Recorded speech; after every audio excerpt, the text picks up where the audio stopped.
Hola, no te quiero hacer perder mucho el tiempo, así que voy directa al grano. Si quieres escuchar el audiolibro completo, echa un vistazo al enlace en la descripción. Podrás disfrutar de una prueba totalmente gratuita que te dará acceso a un amplio catálogo de audiolibros. Pero espera, que hay más. Por si todavía tienes dudas, a continuación te dejo con un pequeño fragmento del audiolibro. Disfrútalo. Uno de los períodos menos entendidos de la historia europea ocurrió entre el siglo VI y el siglo XIV o XV, dependiendo del historiador que pregunte. Comúnmente llamado la Edad Media, este fue un período de cambio extremo para Europa, que comenzó con la caída del Imperio Romano de Occidente. Para un continente que había visto un cambio drástico en la estructura de poder, el mundo parecía ser particularmente duro. Roma había sido un jugador importante en toda Europa durante casi un milenio. Luego desapareció. Esta es al menos la impresión que la mayoría de la gente tiene hoy. La verdad es mucho más compleja y estratificada. Las tribus germánicas que habían sido subyugadas por los romanos ciertamente no estaban molestas por su caída, ya que nuevamente tenían su libertad. Tampoco la riqueza romana de conocimiento y comprensión del mundo simplemente desapareció. Muchas de las personas que huyeron de Roma llegaron a una ciudad que se convertiría en el hogar de un imperio completamente nuevo. Hoy se llama Imperio Bizantino, pero durante los más de 1000 años que el imperio existió, la gente se consideraba romana. La mayoría de las cosas que la gente sabe sobre la Edad Media se basa en cómo las personas que la siguieron querían clasificar el período anterior. El término Edad Oscura probablemente se originó durante el Renacimiento, porque las personas de la época querían pensar en sí mismas como mucho más avanzadas que las personas de la época anterior. Los hombres del Renacimiento creían que estaban volviendo a los procesos de pensamiento que se perdieron después de la caída de Roma.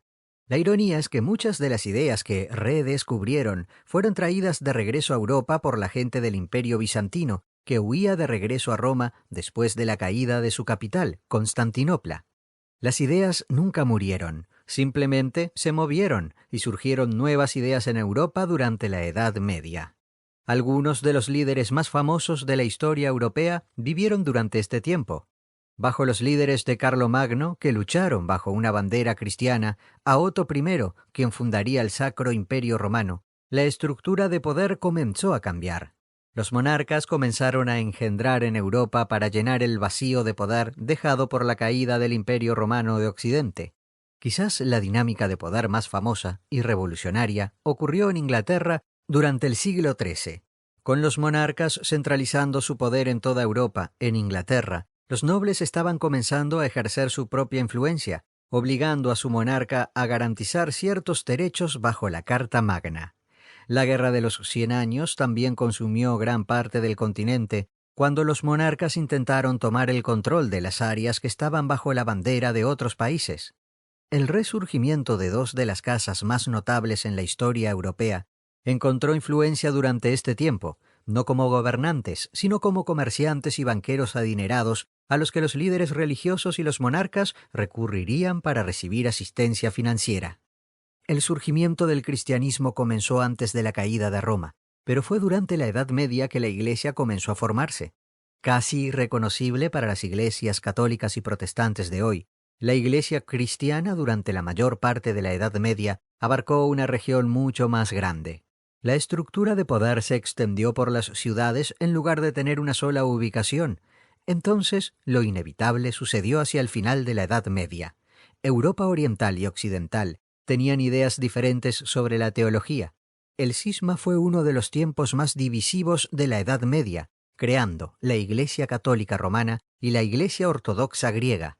Ambas partes afirmaron ser cristianas y se burlaron de la otra por estar equivocadas acerca de algunas de sus enseñanzas religiosas. Fue la primera ruptura importante en el cristianismo y se haría eco durante la era moderna temprana con la Reforma Protestante. Sin embargo, a diferencia de la Reforma Protestante, el cisma fue mucho menos sangriento. Ambas partes de la Iglesia cristiana trabajarían juntas para luchar en las cruzadas contra los musulmanes durante la Edad Media. Civilizado no sería una forma precisa de describirlo, pero los eventos posteriores al cisma fueron más civilizados que lo que ocurrió después de la ruptura de la Iglesia católica.